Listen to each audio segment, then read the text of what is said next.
Um, so we have just about an hour together, and the flow of this conference call will go myself, and we'll have two speakers. They'll speak for 10 to 15 minutes each, a little bit. We will then have time for conversations and questions. I would encourage you to do one of two things. Either you can put comments and questions in the chat, which if you see at the bottom of your screen, there should be a box that says chat. You're welcome to send questions to me that you would like me to ask, or you can just raise your hand with under the participants section. There's a few icons, and there's a little raise your hand button. So from there, I'll be able to see who would like to speak and jump in. And we'll be going through the moderation of asking questions, and usually we'll try to go in order to make sure that if whomever has asked to ask a question or wants to have a participant role in the conversation, they'll be able to go in order and everyone will get to participate. So with that, I would also like to introduce briefly Fernanda Sosa, who is the Executive Director of ChileMass. So I just want her to be able to introduce herself, make sure everyone knows Fernanda and know all the work that she's doing to move ChileMass forward. So over to you, Fernanda. Hello, Brittany. How are you? Do you hear me well, no? Yes, we hear you very well. Great. Thank you, everybody. Thank you, Brittany, for hosting this, our first ChileMass Ignite virtual event. And thank you, everybody, for being at your home, wherever you are right now, listening to this. For us, we are, as everybody now, trying to test new ways of connecting. And we are very happy to start doing this with our Ignites too. Brittany has been really an amazing board member. She has been helping us with so many things through Mass Talent relationship and with all the kind of different events and visit to Mass Talent.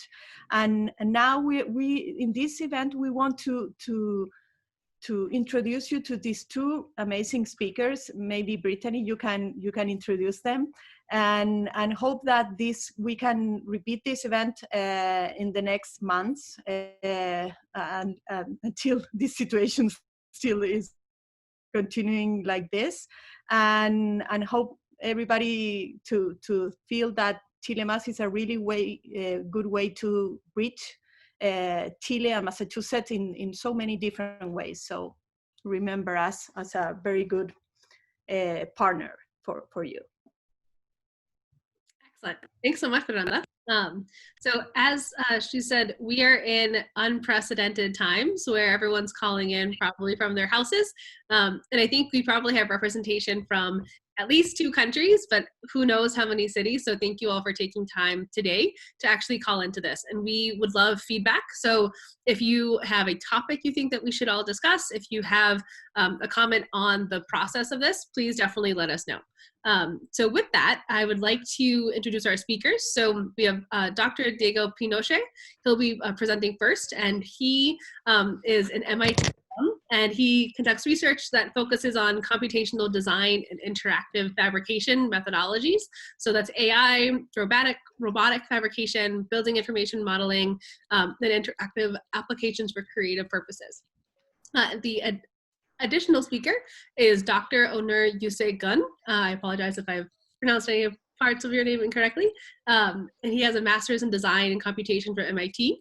He's a creative manager of computational design at New Balance Athletics and a lecturer at MIT as well.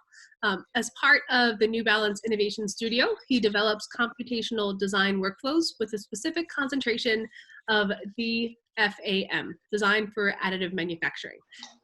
So we are going to have presentations along with the speakers. So I'd like to invite Diego if you'd like to share your screen so we can all see your presentation. Of course.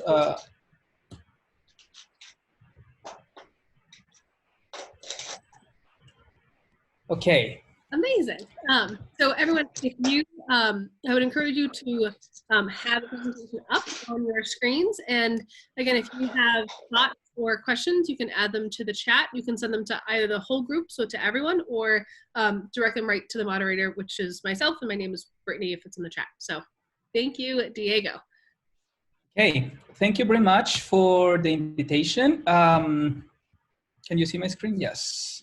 I will talk to you about the evolution of design and computation, giving like a brief introduction, and then I will show some of my past work that I've been developing the last 5 to 6 years, and like more contemporary things that I'm working right now at the Design and Computation group at MIT. I would like to thank also ChileMass for the invitation and all the team for putting this together. Um, so basically, I want to talk about design and computation or computational design. Many things comes to your mind, and the first thing when you talk, of course, about design is that design is something that you do, for example, by sketching something in a piece of paper or in a napkin, right? And you're being like creative, just like doodling things around. And the other hand, when you talk about like uh, computation or computational design, the computation part has to do, or basically like what people imagine is just like fancy geometries or like cutting edge technology being used to achieve, I don't know, things that you can see on the left side of your screen. But many questions arise from this. So for example, first is like, what is computation, right? It seems that there is no like unique definition about like what computation is, at least inside the world of design in general, because this is a word that is commonly used to describe, for example, a widespread range of work produced in general by digital means using computers. Typically, when you talk about computation and design, images similar to this one populates people's mind, like technology, robots, and so on. But one might say that computation goes beyond the use of computers and can be done by systems or devices that allow calculating using computation, such as rule-based system. By this, I mean that on the one side, of course, you have the incorporation of like digital technology, but on the other hand, computation also has to do with calculating and actually like basically like something that is like beyond the use of computers. And by this I mean, sorry, by this, uh, basically I try to say that the definition of design is it's like kind of like blurry, not like well defined, but also the idea of computation in relation to design. If we go back more than 50 years in time, we can find that the idea of computation was added to design was a way of enhancing, augmenting, complementing, or even replacing designers. Um, and basically the idea was on the one hand to uh, let designers be more creative by avoiding like the tedious part of doing something by designing something. So for example, like documentation or like calculation of budgets or things like that, that used to be thought as tedious part of the design process. The idea was to move that to computers because computers were faster and more efficient and more optimized to do these things. So this will free designers to just focus on the creative part of design, that is just like designing. So if you don't take into consideration all the machinery that I'm showing you here, what you see here is the Sketchpad. It's the first computer-aided design system developed at MIT by Ivan Sutherland that is pretty similar to what we see today, for example, in an iPad or any like drawing tablet. And it's very interesting because right now, these technologies that were developed more than 50 years ago are super common for us. And this shows basically that how during more than 50 years ago, the relationship between design and technology enabled the production not only of objects or tools, but models of computation. We can say that, for example, during the 60s, most of the uh, uh, approaches to computational design were based on the addition of artificial intelligence, as I was saying, to augment creativity and the design process. Basically using theory from cybernetics and others, and how during the 70s, the first efforts to produce computer-aided drafting systems, and the 80s, for example, the development of parametric tools for industry. building information modeling, or all the platform and geometric engines that now we commonly see in product design platforms, or like cutting edge software that we use today, started to being developed during the 80s. Then in the 90s, one important revolution happened where the adoption of advanced modeling software at user level, and also like the advent of like personal computation, that means like having cheap technology at the user level, allow for the even like the widespread adoption of new technologies for design.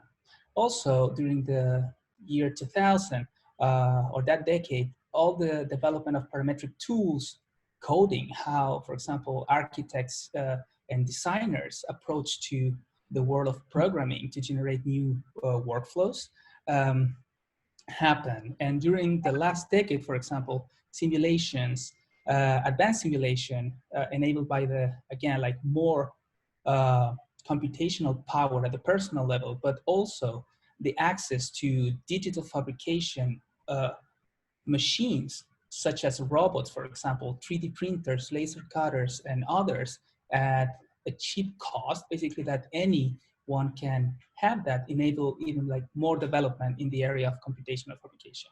So now it's kind of interesting because approaching, starting this new decade, we can say that machine learning probably is like somehow closing a loop with what happened in the 60s.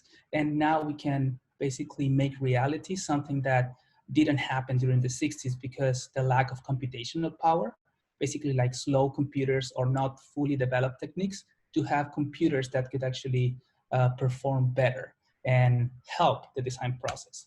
So my research is basically about how can we merge or reconcile two antithetical worlds. On the one hand, we have the world of humans that are imprecise, ambiguous, creative, more free. And on the other hand, we have the world of machines that are, of course, like super precise, optimized, discrete, error-free, they don't get tired, and so on and so forth.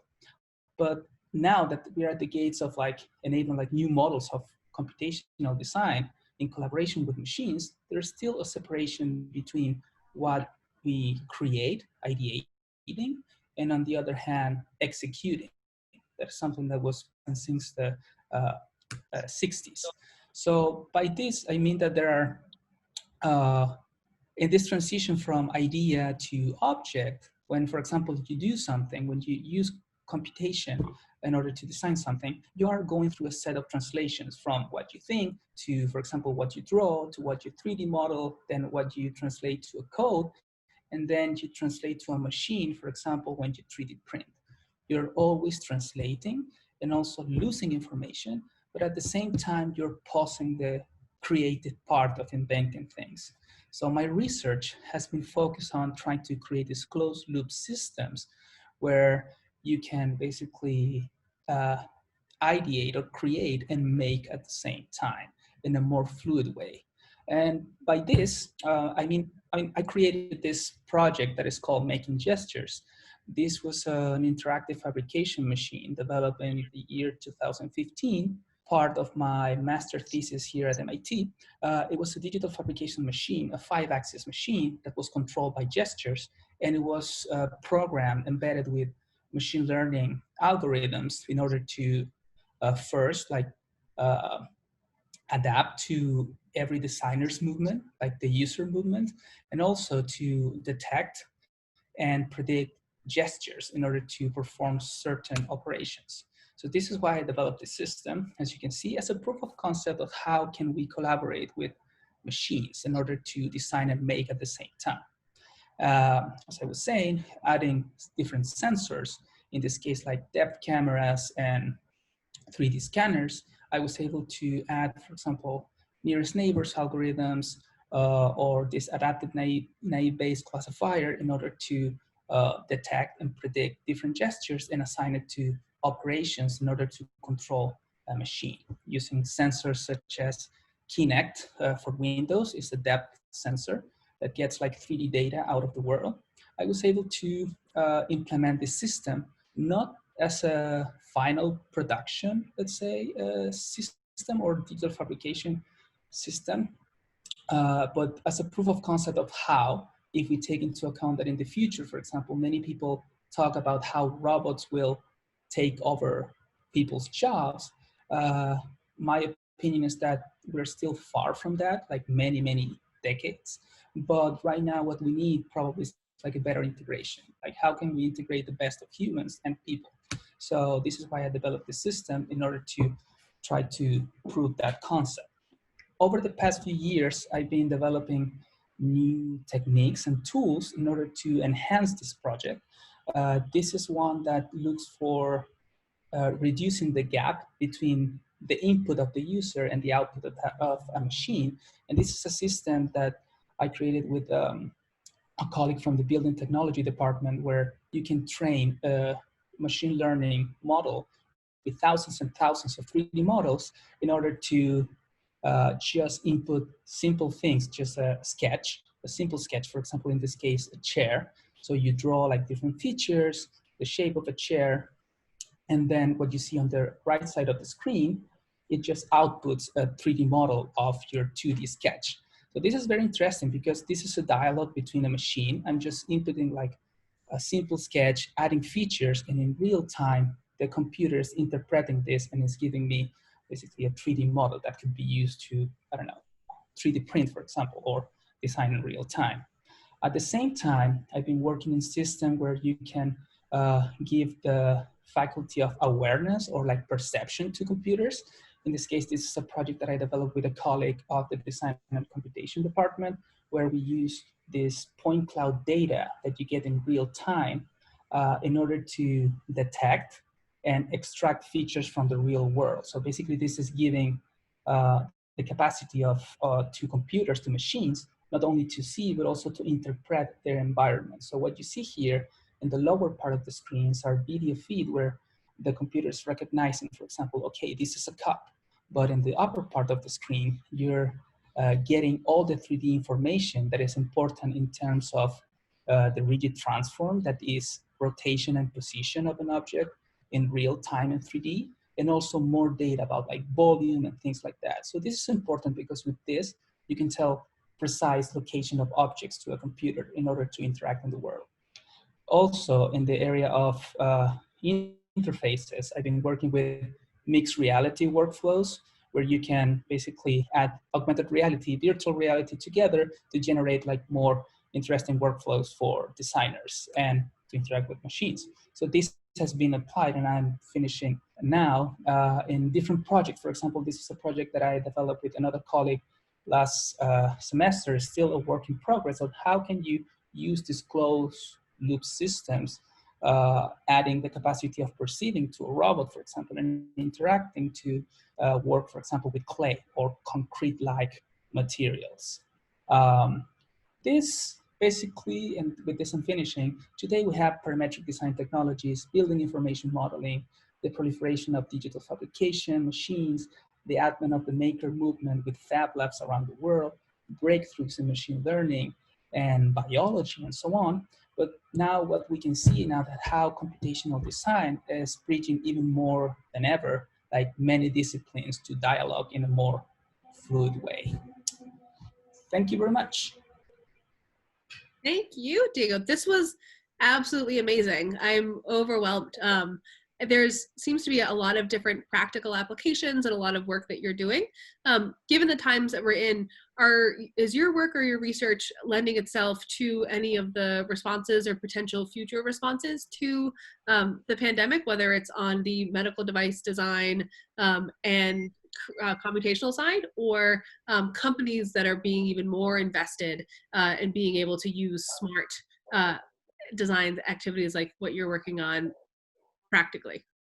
I mean, right now I'm not working. I've been like on that. I think probably it could have like I don't know, but I'm doing some uses for what I do, because basically what you see, like most of the initiatives about uh, in relation to like the pandemic has to do with like using your personal 3D printers or things like that. So I've been working a little bit in some projects, but more I've been trying to just to collaborate with other initiatives that are more organized, I will say.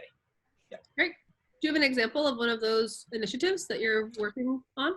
I've been like printing and designing some masks that I cannot find right now, and trying to basically optimize the process of 3D printing them to make those masks, for example, like faster and in a more efficient way.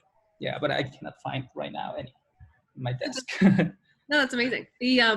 That's a very important initiative. PPE is a huge topic on both individuals' minds, but also on the government's mind, because we're running out very quickly in Massachusetts. Thank you for your presentation. That was amazing. Thank you. So we'll transition now to our next speaker. And so Dr. Gunn is going to share his screen. You have a I will. Thank you very much for the invitation, and thank you for being here, everyone, even virtually. Can you see my screen now? We can. Okay. So I think Diego paved the ground really well, and I'm just going to show you some applications, but beyond that, talk about like understanding how we put these two words together, design and computation, why they're getting kind of like put together. That's an important thing to understand. And so the very basic thing we can look into is kind of differentiating between humans and machines. So if I ask you, if this point is inside or outside the closed curve, you can immediately tell what's going on, because the human perception lets you answer the question immediately. But if we need to explain this to a computer, then you need to come up with a method, which is probably an algorithm, to tell the story to the computer, right? So in this case, what you do is you draw some rays from the point and intersect the closed curve, and then you count the number of intersections. So the number of intersections, if it's odd, the point is inside. If the number of intersections is even, it's outside, and so on. So the problem of things suddenly becomes the question changes from inside or outside to even or odd. So and you unsee the problem, right? So there's a big significant difference how we operate as humans, how we understand, how we make meanings, and there's a very kind of like, it's very different on the computer and how we describe these things to the computer. So for us, it's a meaning, and for the computer, it's pretty much a representation. And design and computation is a field that kind of like puts these two things together, right? So we go from design meaning to computational representation, and anything that we relate to design, like intentions, knowledge, we have to use computational techniques, sensing and making, to deal with those things. So I'll just stop there. This is the, kind of like putting the human and computer to a little polarized corners, and just show you this video pretty fast.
Dr. Gunn, there's no audio with your video. Oh, you don't have any audio?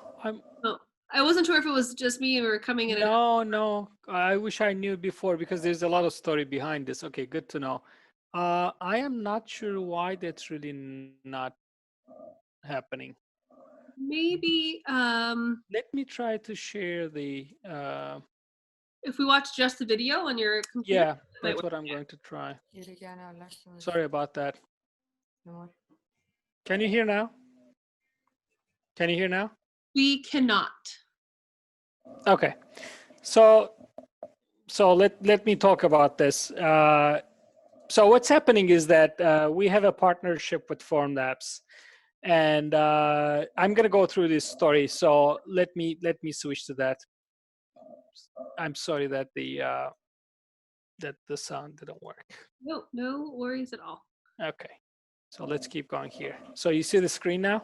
Yes. Okay, we're talking about 3D printed shoe parts, okay, to kind of like make the story pretty short.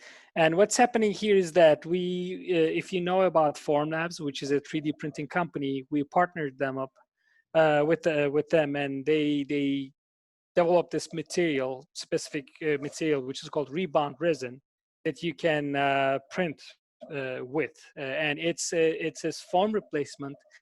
And the idea is hopefully going beyond the performance of the foam.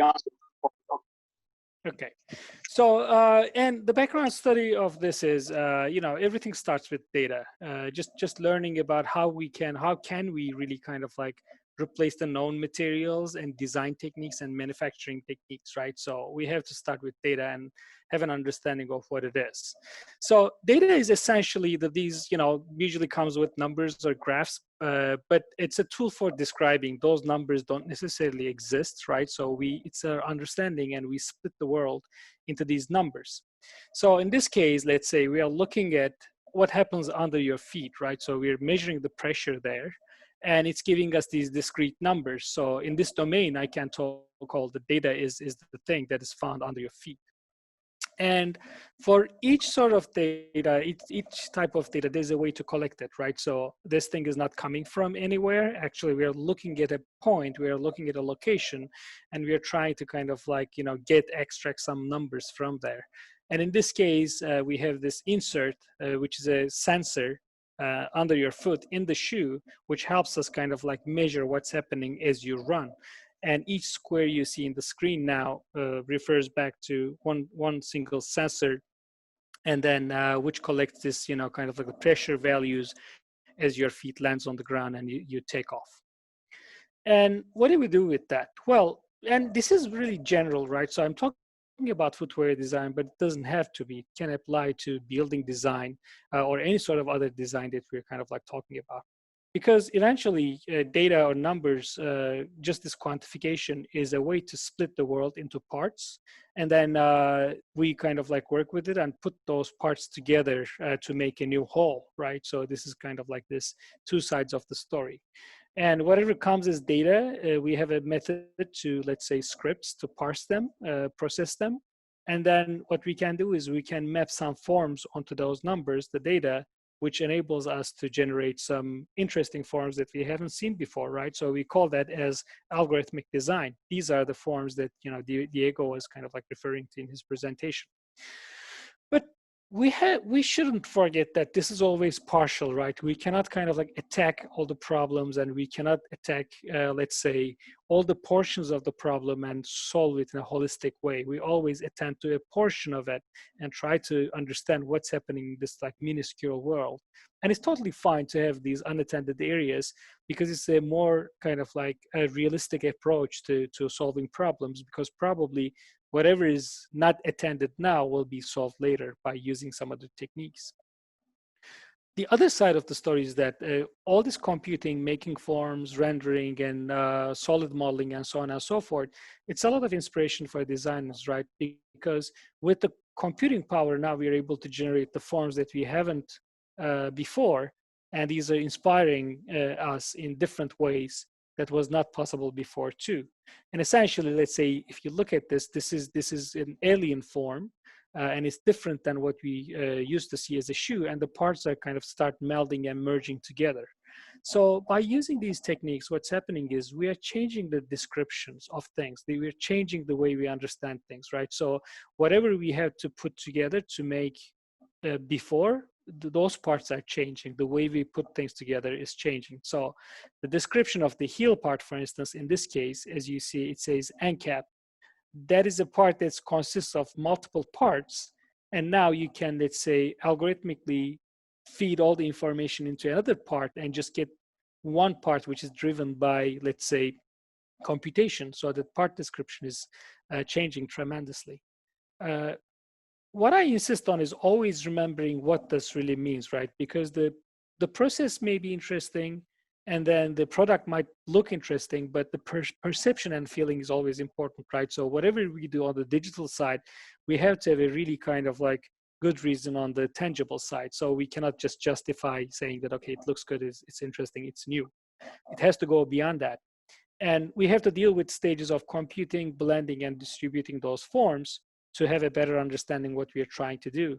The nice thing about the digital domain is that the computer is that we can have one single model and we can generate lots of different options. So this is enabling us to look into, let's say, hundreds or thousands of options in terms of when we search for the optimized part or the part that looks better and so on and so forth. So this is the kind of like changing landscape in the field. So you can keep expanding using either different versions of the same form or totally different forms and so on and so forth. Okay, so about divergence, so this is enabling us to expand a lot, right? So by using the Formlabs material, what we do is we constantly print these parts. Are you seeing the video now? Just to make sure. There's no sound. Yes, you're seeing the okay, video. that's great. So a quick break. So this is 400 plus parts out of 700 that we printed, and we only rendered the ones that we literally printed physically, right? So what we do with this is just kind of like empowering ourselves to not to only digitally print these parts, but also hand testing them or mechanically testing them and comparing them to conventional materials to build an understanding of what we are really trying to do. So this is a research of kind of like making parts and understanding. And as we move forward, we always visualize, document, and track all these parts. The physical testing, the mechanical testing is a very important part of this. And this is done in the sports research lab at New Balance. And you see some circles on the parts. There's an impact missile that's hitting the part and giving us some information about how that part really performs. By learning from that, we step back to the digital world and optimize our part or renew our part depending on that understanding. So also, we don't do this once, right? This is a cycle of doing the same thing maybe sometimes over and over again until we reach a point that we are confident about how this part really works and it's meaningful for what we are trying to do. So this board is showing not necessarily the part, but the making of the part, right? So we not only design the part itself, but also we design the way of making that part in computational terms, because sometimes we share this knowledge with others so they can work on similar designs as well. And guess what happens at the end? We make these parts, we test them, and we get data back again, which is another sort of description, which again helps us to, improve our understanding about what's happening with those parts. And so at the end of this process, last year, we settled on these two different parts, one being gyroid, the other one is being it's sort of Voronoi structure, and did a lot of testing with these, and also focused a lot on the sidewall design of these structures to generate these aesthetically pleasing parts, and ended up releasing these two products last year to the market. And in one of them, you'll see that the part is on the heel side, the other one is on the forefoot side, which means that they look material-wise similar, but they perform significantly different. So this is kind of like new for this type of design. And again, if you look at the map or the process of making these parts, it's a big one, right? So it involves using very conventional computer modeling techniques in which you pull and push the curves here and there, but you also use generative power of computation by scripting and coding. So it helps you generate these really sophisticated forms. And also in very kind of minuscule parts, you see that, for instance, this orange circle is showing an area where a disconnected structure becomes bridged, right? So although the map is, kind of complicated enough, even each part also represent some sort of like sophistication in computational terms or design terms. So here you can see the break, which later get connected in design. So this is kind of like giving us a more robust part. And the other thing about footwear design is, so I'm an architect by background. I designed skyscrapers. I'm going to show a couple of them before, like 10 plus years ago. The big difference is that buildings are one-off. You just make one of them. The shoes are, you have like many sizes. You have men's and women's, and then you have 14 to 17 different sizes, right? So, and it becomes really challenging when you're working with a part which is 500 megabytes in size. You have to make many versions of that. So I was super interested in creating this one-click solution. So you just kind of put the numbers, and the computer, takes this and runs it and generates the part for you. So again, computer is not magical for solving the problem, but it's very kind of like interesting in the way that it empowers you to redo things again and again in a really fast way. All this combined from generative design to 3D printing entails a shift in the way in which we design parts, we design processes, we design methods, and our tests are even changing, right? So our understanding has to shift. Because now what we can do is we can create these metamaterials, which are, let's say very useful for any sort of study for design for additive manufacturing, right? So this is the same material, but you change the part and the behavior changes. It behaves as if it's a different material, although it's exactly the same material. So it's a pretty interesting concept. Overall, what's happening is what was fully digital is somehow becoming tangible, right? So this form, and now internet is full of these kind of forms, so maybe they are not that interesting even. As I said, it's very important to have the understanding and meaning rather than the craziness of the form, right? So, but by just using these techniques and materials, now you're able to do something really virtual, digital, but have an understanding of it by kind of testing and like touching it. The big shift, Diego talked about the evolution of design, the computational design a little bit. Computers are not new, they've been there for decades. Computational design on its own is like 60 years old. But within last 10, 20 years or 20 plus years, what has been changing a lot is there has been a shift from 2D surface design, which is, and I include generally the building facades to that, to volumetric design, which is what I've been showing. And 3D printing really pushed this a lot, especially within, again, last 5 to 10 years. Just a quick example, hexagons have been there forever. They will be there forever. This is a quick surface design example, which was again like 3D printed for testing. This is a tracking device, and there's an ever like subtle difference in the depth of the hexagons that's kind of like showing, from bottom to top of the part. And, it becomes this simple, appealing design, which made its way to best inventions of 2018 in the Time magazine. So it works in this like minuscule, very small scale, but it also works on, this huge, let's say, scale in which you can design building forms. And this is how I got into actually practicing too. I was lucky enough to work for this large architecture firm in New York, and my main role was kind of creating these free-form building forms for new types of buildings. And again, here what's happening is the building, of course, has a volume, but what we are dealing with is the surface design. So we take that complicated surface and we make it, we make it possible to construct this building by using conventional, let's say, curtain wall structures and so on and so forth. So there's a lot of kind of like geometric manipulations and optimizations there. If you're interested in, I'm not going to go into a lot of depth in this, but there's this very great book called Elements of Parametric Design by Robert Woodbury. I happen to contribute this to this book with a section in which I talk about these kind of like processes of like surface design. And also when you jump into these kind of surface design changes, sometimes, at the very beginning of the process, sometimes towards the end of the process, and you can end up helping, engineers as well. In this case, I was working on the structural members, columns and beams of the building, just to show that how that slightly sweeping form is creating a lot of complexity in terms of torquing and tilting beams. So every beam you see here is in a different kind of like torquing and position in space. So that has to be kind of like generated and described and explained to the contractors and so on. What is happening here is, I think, for the buildings, again, the story of putting parts to make holes, it's a very similar to the data, issue that we discussed. Data, it was numbers. Here it's like structures and, let's say, section curves that you combine and you generate this hole to create an expression, right?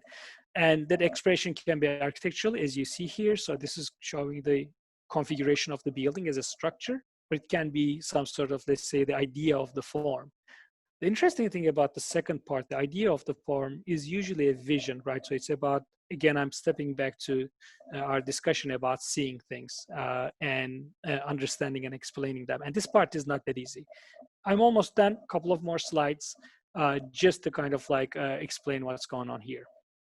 So here's a question. Is this a duck or a rabbit, right? So this is one of the fundamental questions that we are looking into in terms of ambiguity, but ambiguity is actually more generous than that, right? So it's a crocodile. So design is about really seeing that crocodile if you want to move to the next stage, right? But it's not, again, because we started with the problem of vision, it's not easy to describe it to the computer. So again, as design and computation, we contrasted them. Ambiguity is about creativity, whereas if you want to build it, you need the patterns, the construction and so on. So that's when, machine learning now is kind of like picking up, and it's interesting because this wasn't possible 20 years ago. Now you can feed a huge data set and it can start, let's say, detecting these patterns. And in this case, I'm feeding these ambiguous, oil paintings to a machine learning style generator, and it's able to capture some styles and generate some images for me, right? So it's pretty interesting. It's not necessarily the same. I'm not saying the machine is painting. It's really not painting, but it's able to detect these interesting patterns out of what I'm feeding into them. And I'm seeing this as an opportunity for architecture, for footwear design, for industrial design, for teaching, because we will be using these tools as style generators. And, but in return, they're going to inspire us again, right? So they're not going to solve the problem. This is not a shoe per se, but it's a super inspiration for me to, move to the next stage in shoe design. Here is the closing slide. There's an article on Forbes, which was published last year, the skills you need to succeed in 2020. And if you look at the list, it's pretty interesting. You won't see anything about computation. You don't see anything about AI. You don't see any of those things. Rather, you see these interesting, items, orange ones relating to yourself, which is about critical thinking, creativity, emotional intelligence. So it's the person, and the turquoise ones referring back to the other people, what you do with other people, right? So it's about human relations and emotional intelligence. So that brings us, as much as you are using computing, you will always need the human insight to solve all these problems. And I'm going to close it there. Thank you very much. That was fascinating. Thank you so much for sharing all of that, but also making the presentation super relevant and applicable with ending on a really high individual note. There are several questions in the chat. I also have a few. Just essentially, you are representing a really wonderful stronghold in Massachusetts businesses. So New Balance is a Massachusetts homegrown company, and everyone's very proud to have the headquarters here. For the work that you're doing with New Balance, in terms of the processing and R&D, is all of your work and all of the work that's done for the R&D related to these types of materials and things done in Massachusetts, or are there international opportunities, and maybe some of that work could be done with Chilean R&D specialists as well? The most of the work that you see in this style is handled in Massachusetts. And even we have two centers in Boston. One is on Mass Pike, so it's really close to Boston. Probably you have seen the building as you drive out of Boston. The other one is in Lawrence. Our innovation team is based in Lawrence, actually, Lawrence, Massachusetts. So even it's a little bit this remote location. But there are also studios in London and Tokyo, right? So there's more like design research, but any kind of like this super technical research is happening around here. Amazing. Because we also have the local partners too, right? We have MIT, we have FormLabs, we partner with the nervous system, if you know them. So Mm-hmm. Definitely. And you guys work very closely with a lot of national and international athletic teams that are known for being very successful. One of those is Athletic Bilbao out of Bilbao in Spain. Are you doing some of this research and work with private institutions like that that move the research forward and the design forward? Or are you guys as an institution just very keen to advance your own materials? I think it goes both ways. So New Balance is known to sponsor a lot of really high quality, successful athletes around the world. There's a great attention from the company that's given to that person and in personal level, right? So you would see some of the products are totally geared towards one single athlete. So if you look at some of the New Balance sponsored runners and so on, it's not only a dollar amount, but it's also about like getting these, like understanding these athletes, what their goals in life are, what their data look like, what their form look like, how they run, if somebody is running different than the other one. So we have a great innovation team who looks into these people's not only performance but also lives and kind of respond to them with their products. Excellent. We have a question from Marcela Vaccaro, and the question is, how do you think educational institutions can address or incorporate this technology on one or more fields, considering it is still expensive to incorporate massively into campuses? Could you reframe the question for the institutions? Yeah. If you could repeat that. I think the question in, Marcella, feel free to jump in here. I'm here. So, just how do you think, I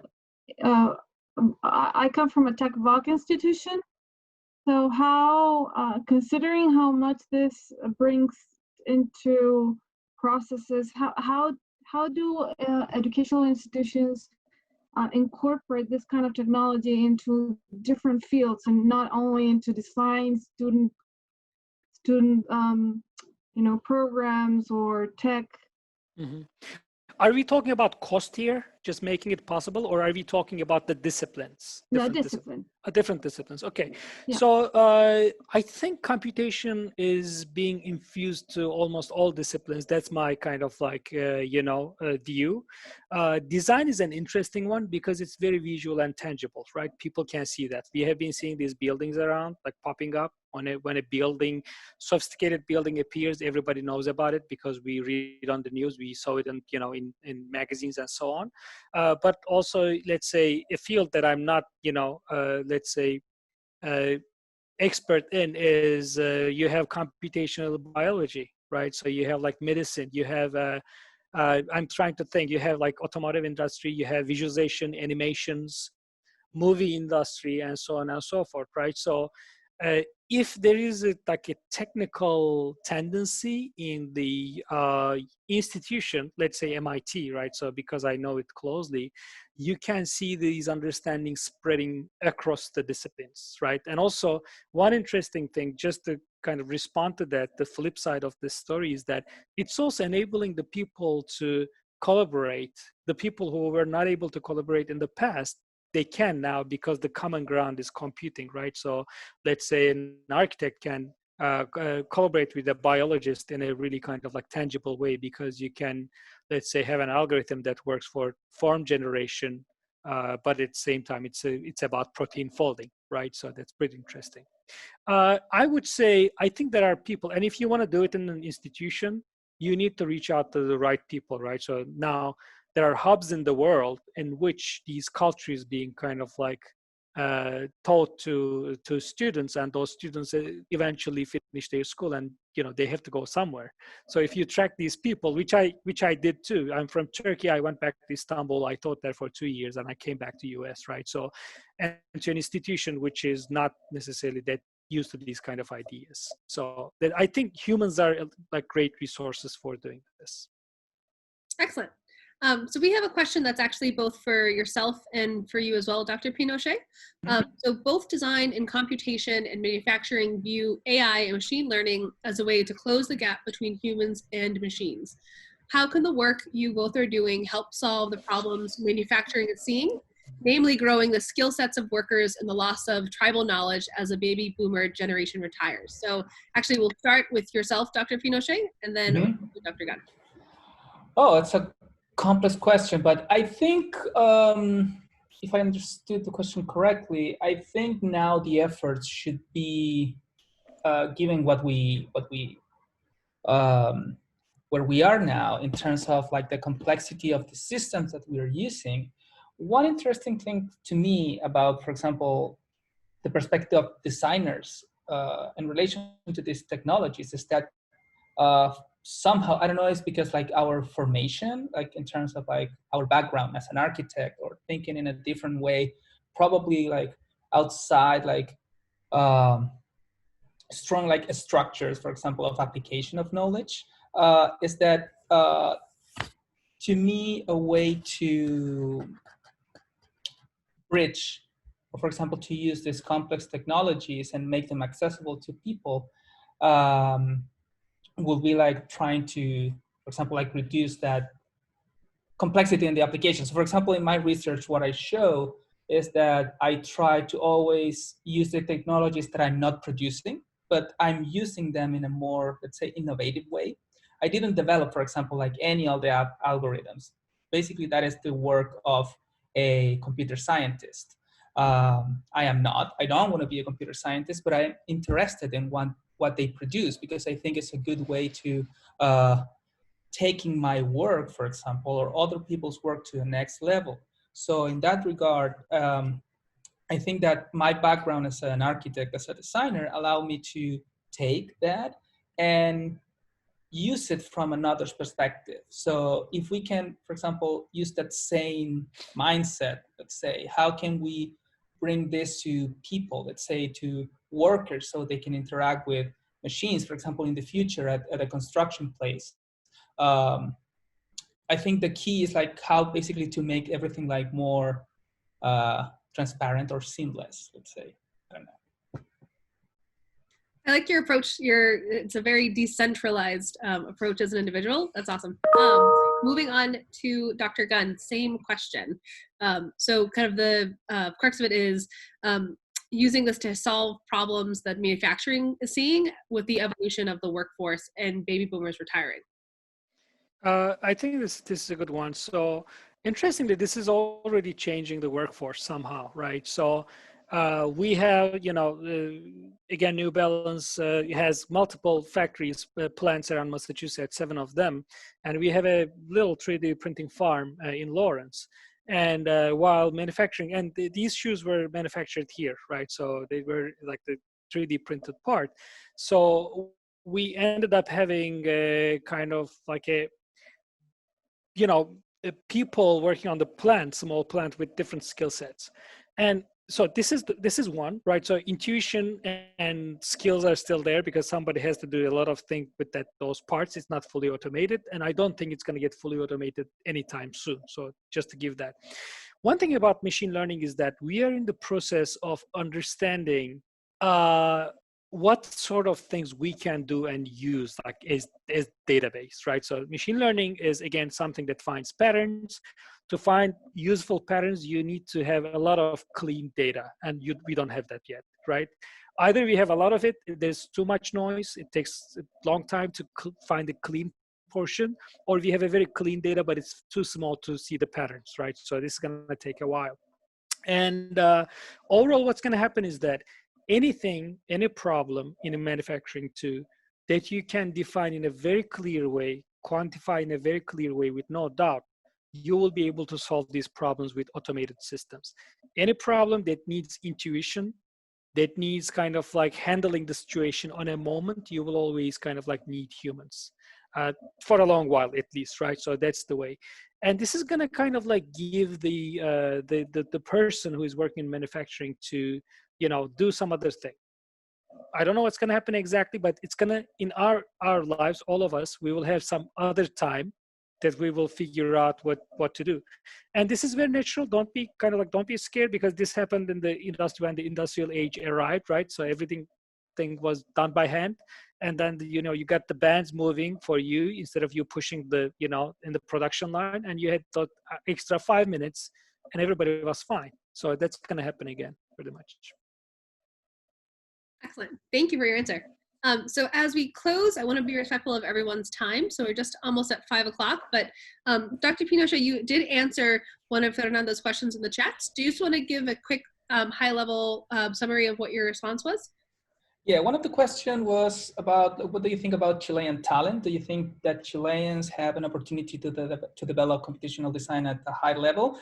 I wrote that it's already happening. I mean, we have like really nice talent working around the world in like cutting edge subjects. For example, I can name a colleague of mine, Jose Sanchez, a professor at University of Southern California, who is using these techniques, for example, to develop video games. And through video games, he's enabling like engaging people or different disciplines to actually create, in this case, like cities, for example, or design in a more collaborative way. Other example is one of my former students, Cristobal Valenzuela. He graduated from NYU, the ITP program, and he has a company called Runway ML, and he's also working intensively in bringing machine learning, for example, for the community. Even though if you're not a computer scientist, you can use through the tools that he's developing machine learning in more creative ways. So I think the talent is there. I think what is important is what Onur was saying in his presentation about like being critical about the things that we use, about the tools. Right now, we can say that computation is like everywhere, all the computational power. You can buy a 3D printer really cheap, even if you are in a remote part of the world. And you can download files, for example, and make something. The key about like moving forward is how do you look at things, and you can generate, or you can use this in a more creative way by having a critical thinking, a critical eye. I think that's the key also. And I think that what happened with talent that we see around the world, not only from Chile, but for other parts. Yep. Excellent. Thank you for giving more color to your response. So with that, we are going to close the conversation for the day. A big thanks to both of you for joining us. I think we've all learned quite a bit in just a very short amount of time. I do want to invite the president of ChileMass, Dr. Yuli Fuentes, to just close us out, give a very brief hello on behalf of the board, and to share a bit more about, we have a number of other activities coming up over the next couple months, so just super, super quick, and then I'll make sure we're out of here by 5. So Yuli, over to you.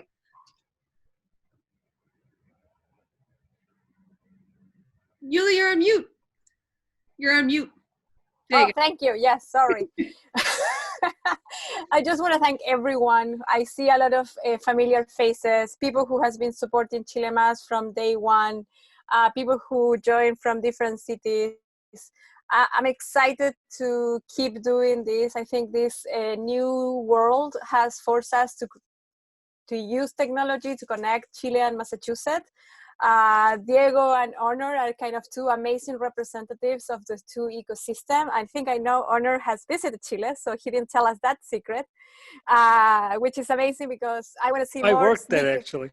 There you go. I worked on Tote in Chile, so. There you go, you see. So people seeing these two ecosystems are really different, but we are really good together. And I think that's what we want to keep doing. I encourage you to tell people that we're going to keep doing these Ignites events. We're going to keep connecting for meaningful problems. We can do health, we can do design. We can really spark the imagination of you, the people who is working with us, to make a better world, which is what we aspire to create better solutions for the Chileans and also better solutions for the Massachusetts. That's in a Chilean way to say it. So thank you, Brittany, for giving me the space, and thank you everyone for joining today in this Ignite virtual.